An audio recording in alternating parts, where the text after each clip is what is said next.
Hi friends, welcome back to my channel. Multigrain idli ಇದು ಬೆಳಗ್ಗೆ ಮಧ್ಯಾಹ್ನ ರಾತ್ರಿ ಯಾವಾಗ ಬೇಕಾದರೂ ಮಾಡ್ಬೋದು. ಶುಗರ್ BP ಕೂಡ ಕಂಟ್ರೋಲ್ ಆಗುತ್ತೆ ಇದರಿಂದ. ಮತ್ತು ಡಯಟ್ ಮಾಡೋರು ಕೂಡ ಸೂಪರ್ ಫುಡ್ ಅಂತ ಹೇಳ್ಬೋದು. ಬನ್ನಿ ಯಾವ ರೀತಿ ಮಾಡೋದು ಅಂತ ನೋಡೋಣ. 1 ಗ್ಲಾಸಷ್ಟು ರಾಗಿ ತೊಗೊಂಡಿದ್ದೀನಿ.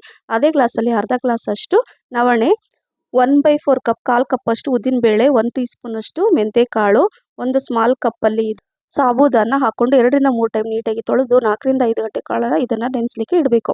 ಸಾಯಂಕಾಲ ಇದು 5 ಗಂಟೆ ಕಾಲ ನೆನೆಸಿದ ನಂತರ ನಾನು ಮಿಕ್ಸಿ ಜಾರಲ್ಲಿ ಹಾಕ್ಕೊಂಡು ರುಬ್ಕೊಂಡು ಸ್ವಲ್ಪ ನೀರು ಹಾಕ್ಕೊಂಡು ಇದು ನೋಡಿ ಒಂದು ಪಾತ್ರೆ ತೆಗೆದಿಡ್ತೀನಿ. ಸ್ವಲ್ಪ ಉಪ್ಪು ಕೂಡ ಹಾಕ್ಕೊಂಡು ಮಿಕ್ಸ್ ಮಾಡಿ ಓವರ್ ನೈಟ್ ಹಾಗೆ ಇಡಬೇಕು. ಬೆಳಗ್ಗೆ ನೋಡಿ ಎಷ್ಟು ಚೆನ್ನಾಗಿ ಹಿಟ್ಟು ಹುದುಗು ಬಂದಿದೆ. ಈಗ ಇಡ್ಲಿ ಮಾಡ್ಕೋಬೇಕು. ಈಗ ಇಡ್ಲಿ ಸ್ಟ್ಯಾಂಡಲ್ಲಿ ನಾನು ಒಂದು ಸ್ವಲ್ಪ ಪಾತ್ರೆಯಲ್ಲಿ ನೀರು ಹಾಕ್ಕೊಂಡು, ನೀರು ಬಿಸಿಯಾಗಿರುತ್ತೆ, ಸ್ವಲ್ಪ ಎಣ್ಣೆ ಹಚ್ಬಿಟ್ಟು ಎಲ್ಲ ಈ ರೀತಿಯಾಗಿ ಸ್ಟೀಮ್ ಮಾಡಿಬಿಟ್ರೆ ಫಟಾಫಟ್ ಈ ಮಲ್ಟಿಗ್ರೇನ್ ಇಡ್ಲಿ ರೆಡಿ ಆಗುತ್ತೆ.